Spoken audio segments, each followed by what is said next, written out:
আসসালামু আলাইকুম সুপ্রিয় শিক্ষার্থী বন্ধুরা, আমরা আজকে বাণিজ্যিক ব্যাংকের কার্যাবলী সম্পর্কে একটি ক্লাস করব। নিশ্চয়ই তোমরা শুনছো, ভালো করে খেয়াল করো। বাণিজ্যিক ব্যাংকের প্রধান কার্যাবলী: আর্থিক প্রতিষ্ঠান হিসেবে ব্যাংক দেশের শিল্প, বাণিজ্য, অর্থনৈতিক ও সামাজিক উন্নয়নে বিভিন্ন রকম সেবা প্রদান করে থাকে। ব্যাংকের সেবাকে আমরা দুই ভাগে ভাগ করতে পারি: প্রধান কার্যাবলী, বিশেষ ও অন্যান্য কার্যাবলী। প্রধান কার্যাবলী: একটা ব্যাংকের প্রধান কাজ আমানত গ্রহণ ও সুদ প্রদান করা। আমানত গ্রহণ মানে হচ্ছে মানুষের সঞ্চিত অর্থ সে এটা আম, নিয়ে থাকে। আমানতকারীর নিকট হতে তাদের সঞ্চয় অর্থ বিভিন্ন প্রকার চলতি, সঞ্চয় ও স্থায়ী আমানত হিসেবে গ্রহণ করা ব্যাংকের একটি প্রধান কাজ। এখানে দাগ দাও, নোট করো যে ব্যাংকের প্রধান কাজ কি। আমানত, হ্যাঁ, বিভিন্ন প্রকার চলতি, সঞ্চয়, স্থায়ী আমানত হিসেবে। তাহলে আমরা একটা কিন্তু জিনিস ক্লিয়ার হলাম, ব্যাংক কিন্তু তিনটে হিসাবে টাকা নিয়ে থাকে: চলতি হিসাব, সঞ্চয় হিসাব, স্থায়ী হিসাব। তিন প্রকার আমানত নিয়ে থাকে। সঞ্চয় ও স্থায়ী হিসাবের আমানতকারীর জমার অর্থের উপর ব্যাংক নির্দিষ্ট হারে সুদ প্রদান করে থাকে। চলতি হিসাবে সুদ প্রদান করা না হলেও সেখানে অন্য কিছু সুবিধা দেওয়া হয়। এখন হয়তো কিছু কিছু ব্যাংকে চলতি হিসাবেও সুদ দিয়ে থাকে। তা যাই হোক, ব্যাংক তিনটা হিসাবের মাধ্যমে জনগণের টাকা নিয়ে থাকে: সঞ্চয় হিসাব, স্থায়ী হিসাব এবং চলতি হিসাব। সাধারণত দেখা যায় সাধারণ মানুষ সঞ্চয় হিসাব খুলে থাকে। স্থায়ী হিসাব দেখা যায় একটা ব্যাপার যে দেখা যায় 10 বছরের জন্য বা 20 বছরের জন্য একটা টাকা রাখাকে স্থায়ী হিসাব বলা হয়। আর চলতি হিসাব যেটা কারেন্ট অ্যাকাউন্ট, হ্যাঁ, যে যে ব্যবসায়ীরা যেটা আসলে ইউজ করে থাকে। বুঝেছো? এই, তাহলে আমানত গ্রহণ ও সুদ প্রদান করা কিন্তু ব্যাংকের একটি প্রধান কাজের ভিতর পড়ে গেছে। মূলধন গঠন করা: জনগণের ছড়িয়ে ছিটিয়ে থাকা সঞ্চয়গুলো বিভিন্ন হিসাবের মাধ্যমে একত্রিত করে ব্যাংক মূলধন গঠন করে থাকে। ঋণ মঞ্জুর ও সুদ গ্রহণ: ব্যাংক জনগণের নিকট হতে সঞ্চিত অর্থ আমানত হিসেবে গ্রহণ করে সেই অর্থ ঋণ গ্রহীতার বিভিন্ন মেয়াদে ঋণ হিসেবে প্রদান করে। আসলে ব্যাংকটা একবার খুলে ফেলতে পারলেই হয়, তারপর মানুষজনই টাকা রেখে ব্যাংকের যেই মূলধন এটা অনেক বাড়িয়ে দেয় এবং পরবর্তীতে সেই টাকা আবার মানুষের প্রয়োজনে, বিভিন্ন মানুষের প্রয়োজনে ব্যাংক আবার লোন দেয়, সেখান থেকে সে একটা আয় করে থাকে। ঋণ প্রদান করা ব্যাংকের একটি গুরুত্বপূর্ণ কাজ, কারণ ঋণ গ্রহীতাদের ঋণ দিয়ে ব্যাংক একদিকে যেমন উৎপাদনমুখী আহ, উম, কাজে সহায়তা করে, অন্যদিকে সেই ঋণের উপর যে সুদ আদায় করে তা ব্যাংকের আয়ের প্রধান উৎস। হ্যাঁ, তাহলে এখানে কি বোঝা গেছে না যে ব্যাংক আসলে একটু চড়া মূল্যে লোন দেয়, আর সে আমানতকারীদের সে একটু অল্প সুদ দেয়। এই দুই সুদের মাঝখানে যে ব্যবধানটা থাকে, সে ডিফারেন্স, সেটা দিয়ে সে কি করে ফেলে, আয় করে ফেলে। ব্যাংক আমানতকারীদের যে হারে সুদ প্রদান করে ঋণ গ্রহীতার নিকট থেকে তার অধিক হারে সুদ আদায় করে। এখানে ভালো করে পড়বে, এটি নিট প্রকৃত সুদ যা ব্যাংকের কার্য পরিচালনাগত আয়ের একটি অংশ। ঋণ আমানত সৃষ্টি: ঋণ গ্রহণের সময় ঋণ গ্রহীতাকে ব্যাংকের সাথে একটি হিসাব খুলতে হয়। হ্যাঁ, ঋণের অর্থ সেই হিসাবে জমা বা ক্রেডিট করা হয়। এরপর ঋণ গ্রহীতা যত পরিমাণ টাকা সেই হিসাব থেকে আম, আম, উত্তোলন করে সেটা ওই হিসাবে ডেবিট করা হয়। একটা জিনিস সেটা হচ্ছে যে আমরা যখন ব্যাংকে টাকা রাখবো তখন আমাদের ব্যাংক হিসাবে অ্যাকাউন্ট নং ক্রেডিট হয়, আর টাকা যত তুমি খরচ করবে তত ডেবিট হয়। এই কথাটা কিন্তু আমি বলে দিলাম। মনে করো তোমার একটা অ্যাকাউন্ট আছে, হুম, ইসলামী ব্যাংক হোক, জনতা ব্যাংক হোক, রূপালী ব্যাংক হোক, যে ব্যাংকে টাকা রাখবে কিনা, টাকা রাখার পরে তোমার অ্যাকাউন্ট ক্রেডিট হবে। হ্যাঁ, টাকা যত বাড়বে তত ক্রেডিট হবে, আর বিভিন্ন হিসাবের মাধ্যমে কেনাকাটা করলে, কার্ডের মাধ্যমে তোমার, হ্যাঁ, বা বিভিন্নভাবে টাকা উঠাইলে, তাহলে কিন্তু এটা ডেবিট হবে, খরচ করলে ডেবিট। এভাবে ব্যাংক ঋণের মাধ্যমে আমানত সৃষ্টি করে। হুম বিনিময়ের মাধ্যম সৃষ্টি: আর্থিক লেনদেন ও দেনা পাওনা নিষ্পত্তির প্রধান হিসেবে ব্যাংক চেক বিনিময়, বিল, প্রত্যয়পত্র, bank draft, pay order, debit card, credit card ইত্যাদির ব্যবহার করে থাকে।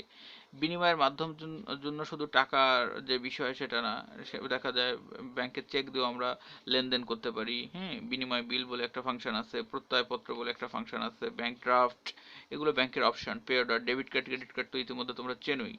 আর যখন আরো বড় বিজনেস করবে তখন এই বিষয়গুলো জানবে। হ্যাঁ, আচ্ছা, এখন দেখো বা পরবর্তীতে আমি বলে দেওয়ার চেষ্টা করব। নোট ইস্যু: সাধারণত বাণিজ্যিক ব্যাংক সরকারি মুদ্রা প্রচলন করে না।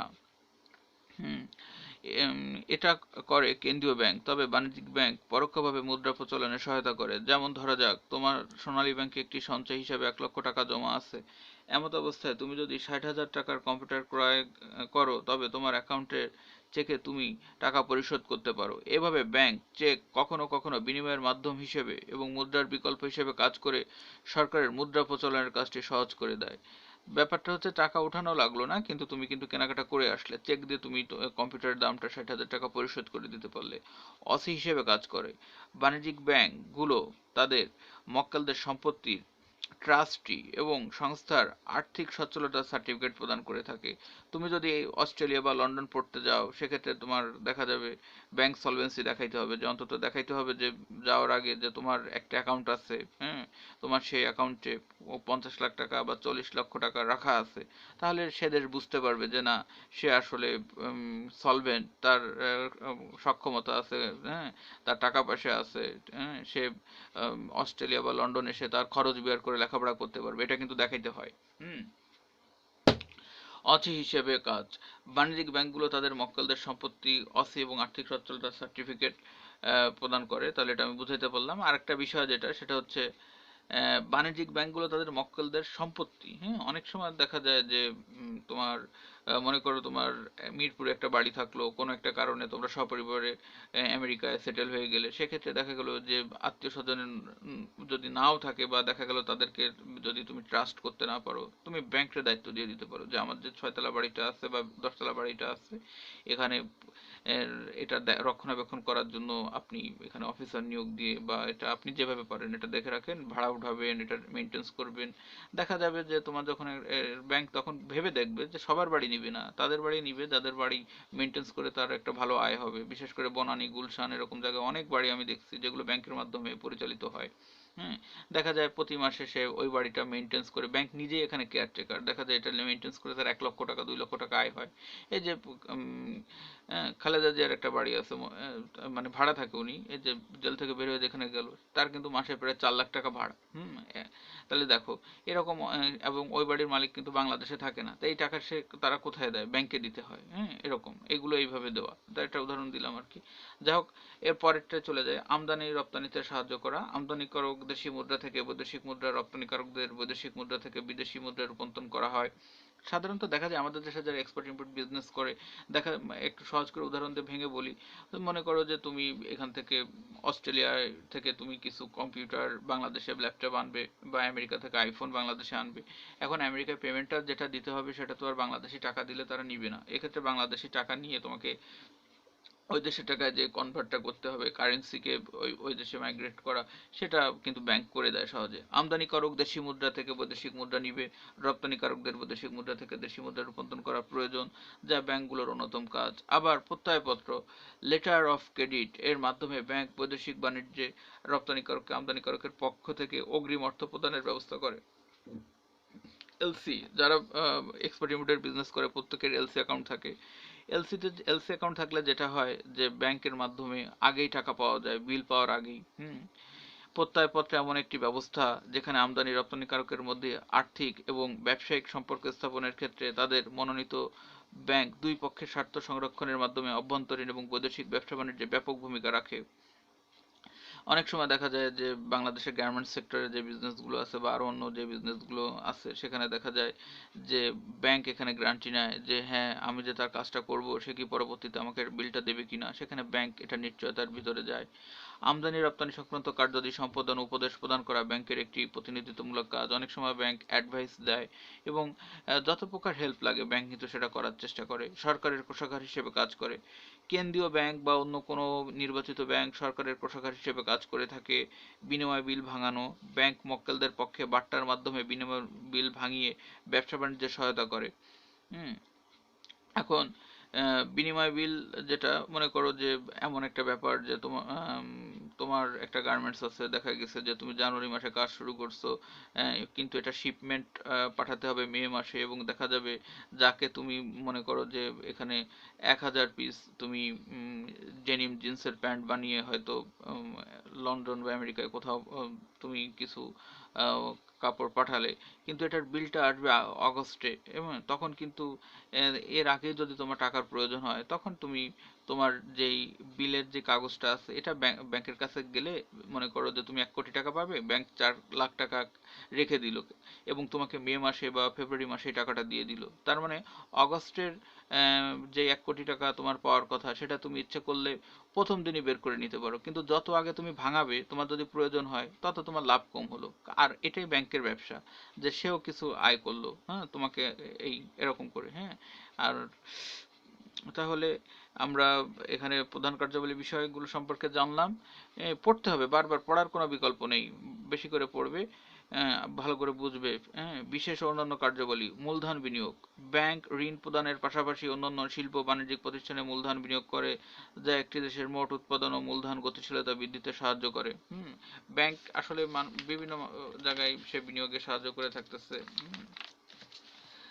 অর্থনৈতিক উন্নয়নের ভূমিকা: ব্যাংক একটি দেশের সার্বিক অর্থনীতি তথা শিল্প, বাণিজ্য, পরিবহন, যোগাযোগ, গৃহ নির্মাণ, শিক্ষার ব্যাপক অগ্রগতি তথা দেশের সার্বিক অর্থনৈতিক উন্নয়নে গুরুত্বপূর্ণ ভূমিকা পালন করে। এমন কোনো জায়গা নেই যেখানে ব্যাংক টাকা লগ্নি করে না, হেল্প করে না, মানে আজকে লোন দেয় না। হ্যাঁ, বিয়ের জন্য লোন দিয়ে থাকে, সে বিদেশে পড়তে যাওয়ার জন্য লোন দেয়, গাড়ি কিনা, বাড়ি কিনা, এখানে পড়লে বুঝতে পারতেছো অর্থ স্থানান্তর। ব্যাংক তার বিনিময় বিলের মাধ্যমের সাহায্যে দেশের অভ্যন্তরে ও বাইরের অর্থ স্থানান্তর করে থাকে। অর্থের নিরাপত্তা প্রদান: ব্যাংক জনগণের অর্থ জমা রাখার মাধ্যমে অর্থের নিরাপত্তা দিয়ে থাকে। এছাড়া গ্রাহক তার মূল্যবান সম্পদের দলিলপত্র, অলংকারাদি লকার সেবার মাধ্যমে ব্যাংকের কাছে জমা রাখে। একটা ব্যাপার আছে যে অনেকে আছে যে তোমার যদি 4-5টা বাড়ি থাকলো, গাড়ি থাকলো, তারপর কি বলা যায়, অর্নামেন্টস, এগুলো বাড়িতে রাখতে সমস্যা হলে ব্যাংকে যে রাখা যায়। হ্যাঁ, এখানে লকার সার্ভিস থাকে বিভিন্ন শাখায়। হ্যাঁ, পরামর্শ দান: মক্কেলদের অনুরোধে বিভিন্ন প্রকার ব্যবসায়িক পরামর্শ দেওয়া ও তাদের সম্পদ ব্যবস্থাপনা করা, যেমন বাড়ি ভাড়া আদায় করাও ব্যাংকের একটি কাজ। কর্মসংস্থান: ব্যাংক আর্থিক প্রতিষ্ঠান হিসেবে একটি দেশের কর্মসংস্থানের সহায়তা করে থাকে এবং দেশের অর্থনীতিতে ঋণ সরবরাহের কারণে পরোক্ষভাবে কর্মসংস্থানের যোগান দিয়ে থাকে। এটা একটা ব্যাপার যে কর্মের সংস্থানের জন্য সে কিন্তু একটা হেল্প করতেছে। ঋণ নিয়ন্ত্রণ: কেন্দ্রীয় ব্যাংক মুদ্রাবাজারের নিয়ন্ত্রক হিসেবে বাণিজ্যিক ব্যাংকগুলোর প্রদত্ত ঋণের সংকোচন ও সম্প্রসারণের মাধ্যমে অর্থ ঋণ নিয়ন্ত্রণ করে থাকে যখন যেমন প্রয়োজন। অনেক সময় দেখা যায় খুব সহজ শর্তে লোন দেওয়া শুরু হয়, আবার যেমন এখন করোনা পরবর্তী পর্যায়ে সরকার কিন্তু মানে সেধে সেধে এখন ব্যবসায়ীদের ঋণ দেওয়ার চেষ্টা করবে। হ্যাঁ, আবার অনেক সময় দেখা যাবে যে ঋণ নিয়ন্ত্রণ মানে নিয়ন্ত্রণে থাকে। এটা অর্থনৈতিক স্থিতিশীলতা নিশ্চিতকরণ ও মুদ্রাস্ফীতি নিয়ন্ত্রণের জন্য জরুরি। কৃষি উন্নয়ন: কৃষিক্ষেত্রে ঋণ ও অন্যান্য সহযোগিতা প্রদানের মাধ্যমে ব্যাংক কৃষি উন্নয়ন ত্বরান্বিত করছে। শিল্প উন্নয়ন: ব্যাংক শিল্প প্রতিষ্ঠানগুলোকে দীর্ঘমেয়াদে ঋণ প্রদানের মাধ্যমে শিল্পায়নে সাহায্য করে থাকে।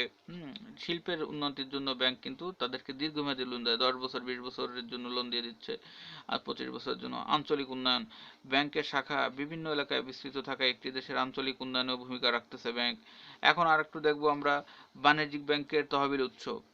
বাণিজ্যিক ব্যাংক সাধারণত নিম্নলিখিত উৎস থেকে তার তহবিল সংগ্রহ করে থাকে: কিছু বহিঃস্থ উৎস আর কিছু অভ্যন্তরীণ উৎস। এখন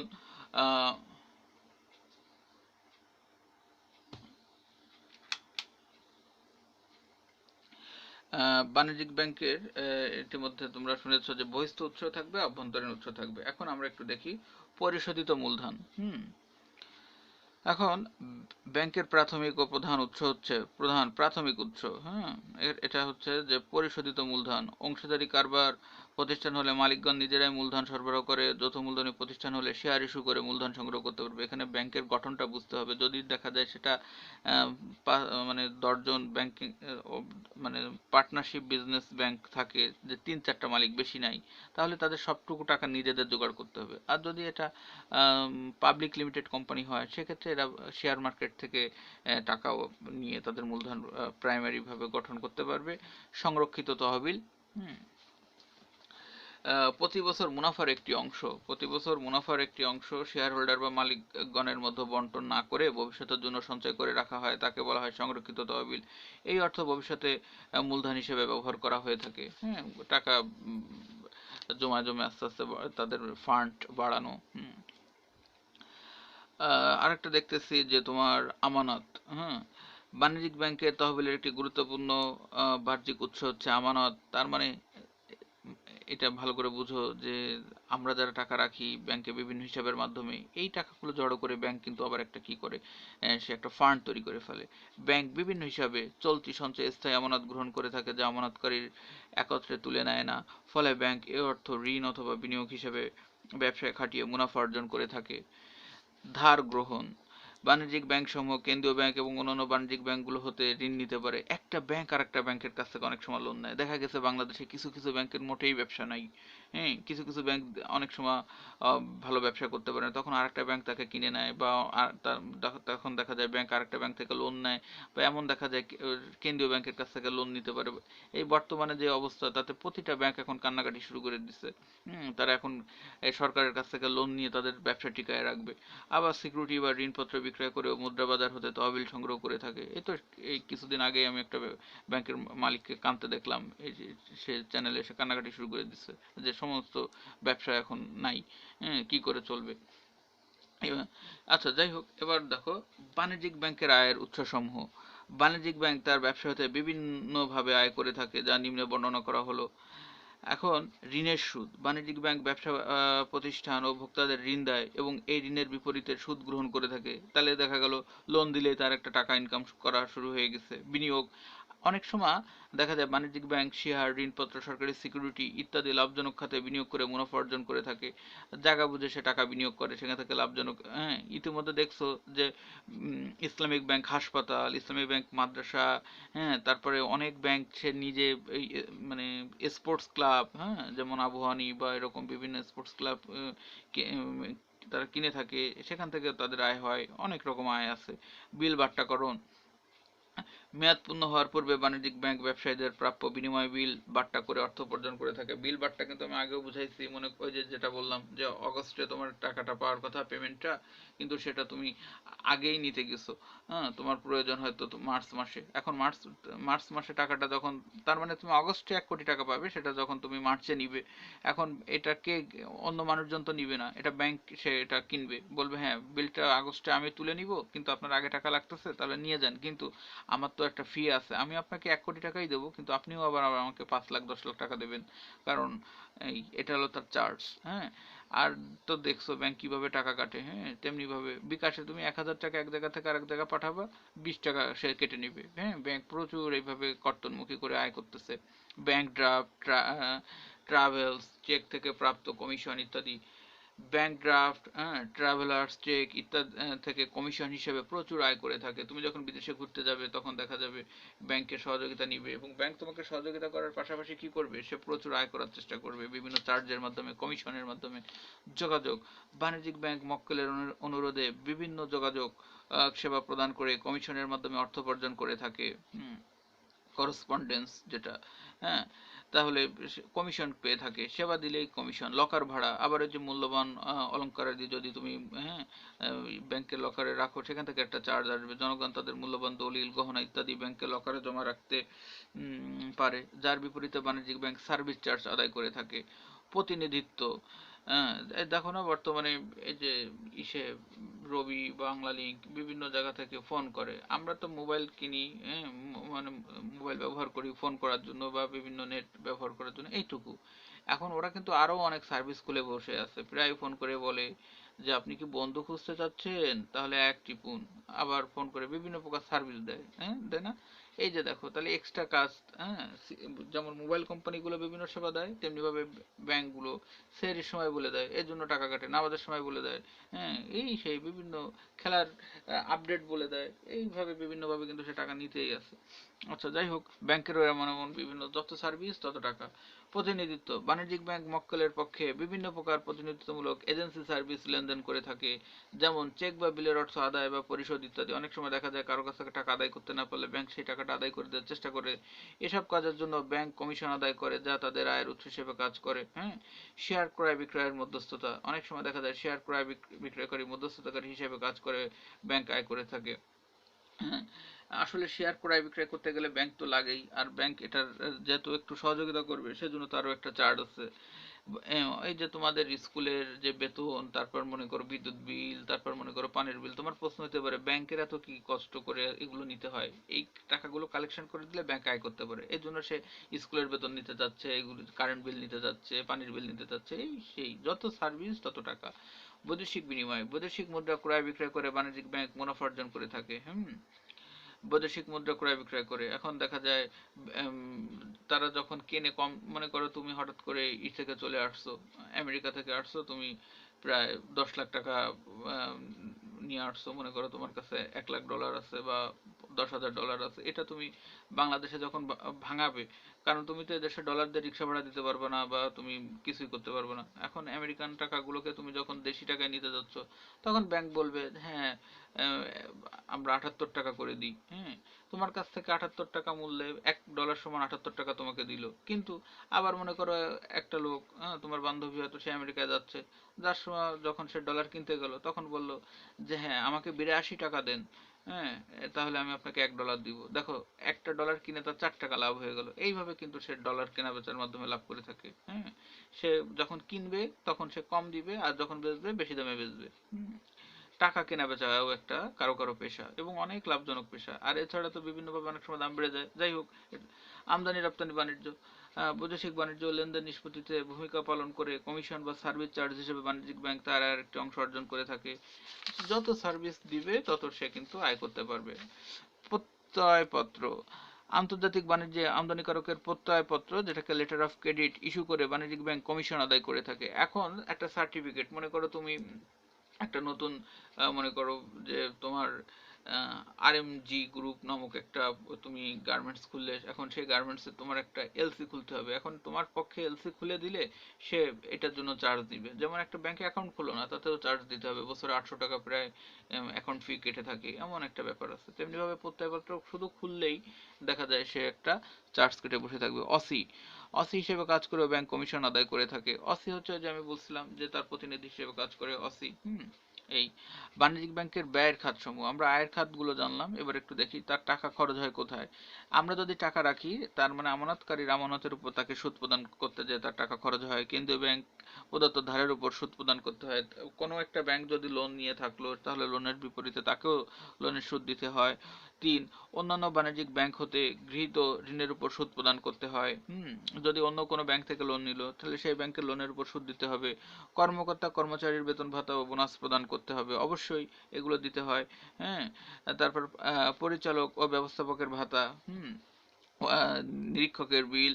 নিরীক্ষক তো বুঝোই যে তোমাদের খাতা নিরীক্ষণ হয়ে থাকে, হ্যাঁ, অডিট অফিসার দিয়ে যখন নিরীক্ষক, সাধারণত অডিট অফিসার করে নিরীক্ষা করে থাকে, তাদেরকে একটা ঈদ সম্মানী দিতে হয়। হ্যাঁ, আসলে সব কিছুই তো আজকালকার পৃথিবীতে একটা ইসের জায়গায় চলে আসছে। হ্যাঁ, শুধু হুম তারপর দেখো, অনাদায়ী ঋণের মামলা মোকদ্দমার খরচ। হ্যাঁ, দেখা যায় অনেক সময় দেখা যায় কেউ আসলে উকিল দিয়ে তাদের অনেক সময় টাকা আদায় করে আনতে হয়। অনেক প্রতিষ্ঠান দেখা যায় ব্যাংকের লোন নিয়ে সে টাকা পরিশোধ করে না, তখন দেখা যায় আদালতে একটা মামলা চালাইতে সেখানে যে খরচা হয়। হ্যাঁ, অফিস ঘরের ও গুদাম ঘরের ভাড়া, অনেক সময় দেখা যায় যে ব্যাংকেরও গুদাম নিতে হয়, বা তাদের যে প্রতিটা ব্রাঞ্চ, এই প্রতিটা ব্রাঞ্চের ভাড়া আছে, শুল্ক, কর, ব্যাংক যত টাকা আয় করুক না কেন সেখান থেকে তাকে কর দিতে হয়, শুল্ক দিতে হয়, বীমা প্রিমিয়াম দিতে হবে। ব্যাংক নিজেই অনেক সময় ইন্স্যুরেন্স নিয়ে থাকে। যোগাযোগ খরচ, ডাক ও তার, টেলিফোন, টেলিক্স, ফ্যাক্স, সুইফট, কত রকম খরচ আছে দেখো। এগুলো তো এই ব্যাংকেরও তো তোমার বিদ্যুৎ বিল লাগে, তার বাসা ভাড়া লাগে, তার সব কিছু লাগে। ডাকও তার বলতে তার ইন্টারনেট বিল টিল এগুলো বোঝায়। এখন তো আর ওইভাবে কাগজপত্রে যায় না। বিজ্ঞাপন খরচ, চ্যানেলে কিন্তু তুমি খবর দেখো, বলবে ইসলামিক ব্যাংক বাণিজ্য সংবাদ, না অমুক ব্যাংক এই খেলার সংবাদ, এরকম করে কথাগুলো বলে। হ্যাঁ, খবর হয়েই দেখা যায় চ্যানেল আইতে দেখবা যে অমুক একটা ব্যাংকের অ্যাড যাচ্ছে। কর্মীদের প্রশিক্ষণ খরচ, অনেক সময় ব্যাংক তাদের ট্রেন আপ করার জন্য তাদের যে এমপ্লয়ি থাকে তাদেরকে ট্রেনিং দিয়ে থাকে। যাই হোক, ওভারঅল আমি একটা সব বিষয়ে তোমাদের পরিচয় করে দিতে চাইছি 10ম অধ্যায় নিয়ে। আমি আমার নেক্সট ভিডিও যেটা তোমাদের জন্য আপ করব, সেখানে দেখা যাবে আমি সৃজনশীল 1 ও 2 দুটা বিষয় সম্পর্কে তোমাদেরকে আমি আরো বুঝিয়ে বলবো। এখন আমার একটাই রিকোয়েস্ট যে তোমরা এই অডিওটা শুনবা, ভিডিওটা দেখবা, এবং তোমরা বারবার করে পড়বা, লিখবা। লেখাপড়ার ভিতর থাকতে হবে। ফিনান্স, ব্যাংকিংটা একটু সহজ, তারপরেও আমি একটু বোঝা দেওয়ার চেষ্টা করছি। ফিনান্সের বিশেষ করে যে অঙ্কগুলো অতীতে দেওয়া হয়েছে, সেই অঙ্কগুলো আবারও ভিডিও আছে, সেগুলো দেখো, সেগুলো বোঝো, বারবার করে করো, বিশেষ করে 5টা উদাহরণ ভালো করে করো। এই আর দোয়া করো, রমজান মাস চলতেছে। সেক্ষেত্রে আল্লাহর কাছে দোয়া করো যেন করোনা থেকে আমরা বেঁচে যেতে পারি বা করোনা মুক্তি নেয়, সেজন্য। ঠিক আছে, সবার ভালো থাকো। আল্লাহ হাফেজ।